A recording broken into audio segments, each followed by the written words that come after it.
Company ने क्या पाया था कि एक घनी आकार का संदूक बनाया। अब उसने क्या किया था, चीनी भरने के लिए बनाया था, लेकिन हुआ क्या कि जब उसने देखा कि जब उस संदूक की जो कैपेसिटी है ना मेरे भाई, क्षमता है ना, वो रियल क्षमता से कम है। मतलब जो क्षमता है वो रियल क्षमता से क्या है, कम है। तो कुछ रियल क्षमता कितनी रही होगी पता नहीं, ओरिजिनल कैपेसिटी और गलत यानी रॉन्ग कैपेसिटी, ऐसे लिख देते हैं। तो देखो 12.5% की फ्रैक्शन वैल्यू मेरे भाई आपको मुजबानी याद होगा, 12.5% की अगर हमसे कहा जाए, सबको मुजबानी याद होगा, अगर आपसे कहा जाए 12.5% की जो फ्रैक्शन वैल्यू होती है वो कितनी होती है, याद है ना? नहीं याद हो तो लिख लोगे, तो क्या होती है मेरे भाई 1/8। 12.5% की जो फ्रैक्शन वैल्यू होती है वो कितनी होती है मेरे भाई 1/8। तो ओरिजिनल क्षमता कितनी थी 8। क्या लिखा था, कहा गया था उसने पाया कि संदूक की क्षमता 12.5% आवश्यक क्षमता से कम है। तो आवश्यक क्षमता थी कितनी मेरे भाई 8 थी, आवश्यकता थी कितने मेरे भाई 8 थी, लेकिन ये क्षमता जो है वो कम है। तो 8 से जब 1 कम करोगे तो 8 से 1 कम यानी गलत क्षमता कितनी आ गई 7 आ गई। यानी रियलिटी में जो क्षमता होनी चाहिए थी वो 8 होनी चाहिए थी, लेकिन उसने क्या किया है, कम कर दिया है। कितना कम कर दिया है, 1 कम कर दिया तो 7 आ गया। तो अब बताना है कि संदूक की क्षमता कितना बढ़ाई जाए कि एरिया प्रतिशत बढ़ जाए। तो आप सीधी सी बात है, क्षमता को बढ़ाना होगा।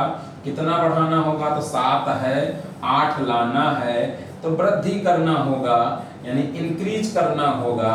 कितना बढ़ाना होगा, 1 बढ़ाना होगा, लेकिन 1 बताना कि परसेंट बताना है, परसेंट बताना है। तो 1 बढ़ाना है, किसमें बढ़ाना है, तो 1 बढ़ा किसमें 7 में बढ़ा, और गुणे परसेंटेज के लिए 100, 7 एकम 7 14 सही 2/7, 2/7 को पॉइंट में लाओगे तो 14 सही 2 8, 7 चौकट 7 दूनी 14 7 और 56, यानी आपका समथिंग में ये देखो ये आपका आंसर निकल के आ जाएगा 14.28। यानी अगर आपसे कहा जाएगा कि रियलिटी में उसकी जो कैपेसिटी आपका निकल के आ रही है वो कितना निकल के आ रही है मेरे भाई, ये तो क्वेश्चन की लैंग्वेज को पकड़ो ध्यान से।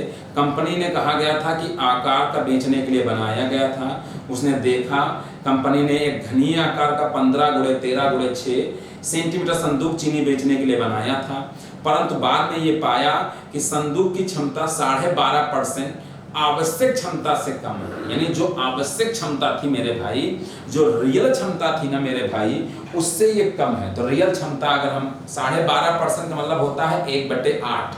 तो अगर रियल क्षमता हमारी 8 है, हमने कहा था बेस वैल्यू हमेशा मेन वैल्यू होती है। जो हमारी बेस वैल्यू होती है ना वो हमेशा मेन वैल्यू होती है। तो बेस वैल्यू को अगर हमने 8 माना तो क्या है, ज्यादा है कि कम है, तो कम है। तो 8 में जब 1 कम करोगे तो मेरे भाई कितना आएगा 7 आएगा। तो ओरिजिनल वैल्यू अगर 8 थी तो गलत वैल्यू 7 आई, लेकिन हमें बताना है कि एरिया बढ़ाना होगा तभी तो वही आएगा। तो एरिया कितना बढ़ाना होगा, तो 1 कम है तो 1 बढ़ा दो। किसमें बढ़ाओगे, 7 में गुणे 100। क्लियर?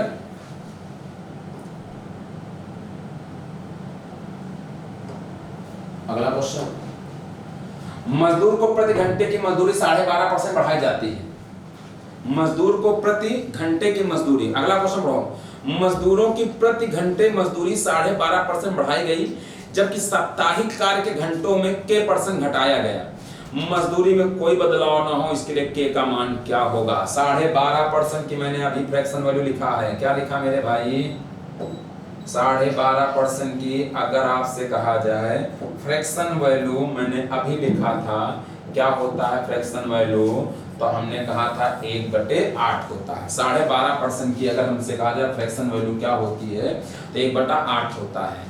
तो मजदूरों की मजदूरी को क्या किया गया था, बढ़ाया गया था। यानी पहले उनकी मजदूरी क्या रुपए रही होगी 8 रुपए, तो बढ़ाया गया, कितना बढ़ाया गया 1 रुपए, तो 1 रुपए बढ़ाया गया तो कितने रुपए हो गया 9 रुपए। यानी पहले उन्हें स्टार्टिंग में कितना मिल रहा था 8 रुपए, बाद में यानी आफ्टर में उनको कितना मिलने लगा तो 9 रुपए। सीधा सा देखो 12.5%, 12.5% की मेरे भाई महेंद्र सिंह ऊपर वाले नंबर से कौन से क्वेश्चन में, महेंद्र सिंह कौन से क्वेश्चन में ऊपर वाले नंबर से कोई मतलब नहीं, जल्दी बताना।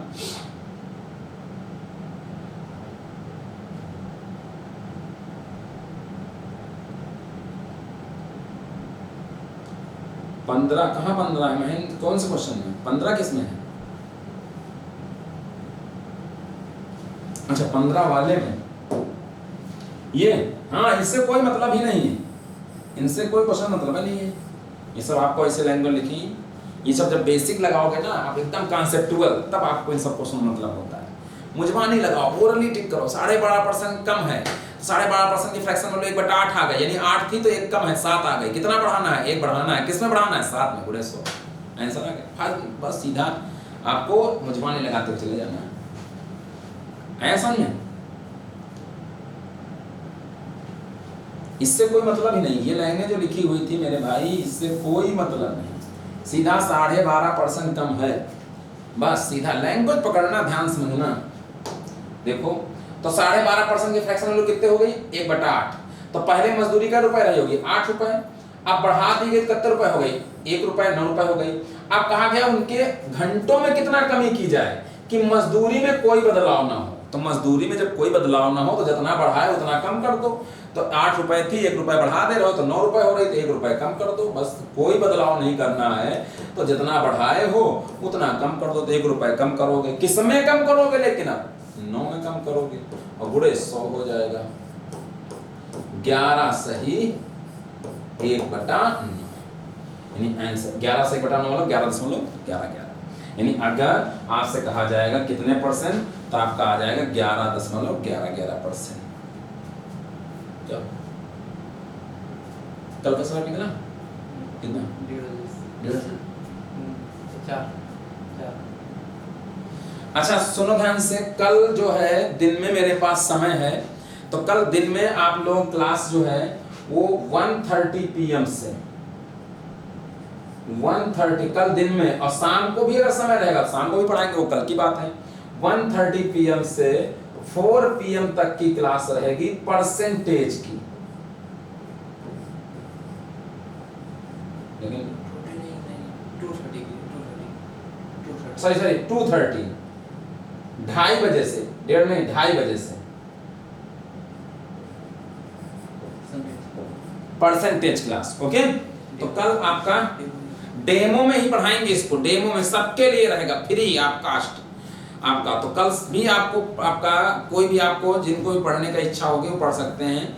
बाकी आपको 599 रुपए में अगर दिमाग लगा रहे हो तो कोई बातें नहीं है, ठीक है। परसेंटेज, और उसमें भी अगर आप कहोगे नहीं पढ़ के देखें तो कैसा लग रहा तो कोई बातें नहीं।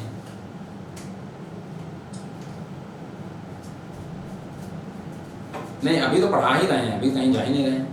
ये क्लियर?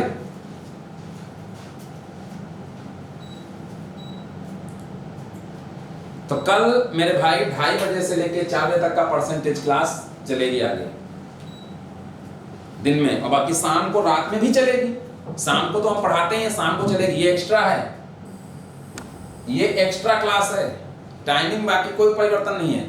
शाम को जो पढ़ाते हो तो पढ़ाएंगे, इस दिन में कल खाली है इसलिए पढ़ाएंगे, क्योंकि आज आपका सुबह 1.5 घंटा बेकार गया लाइट के चक्कर में, सब स्टू चक्कर में, तो वो आपका कल फ्री है, कल पढ़ा देंगे दोपहर में। ओके, तो ये आपको समझ में आ गया?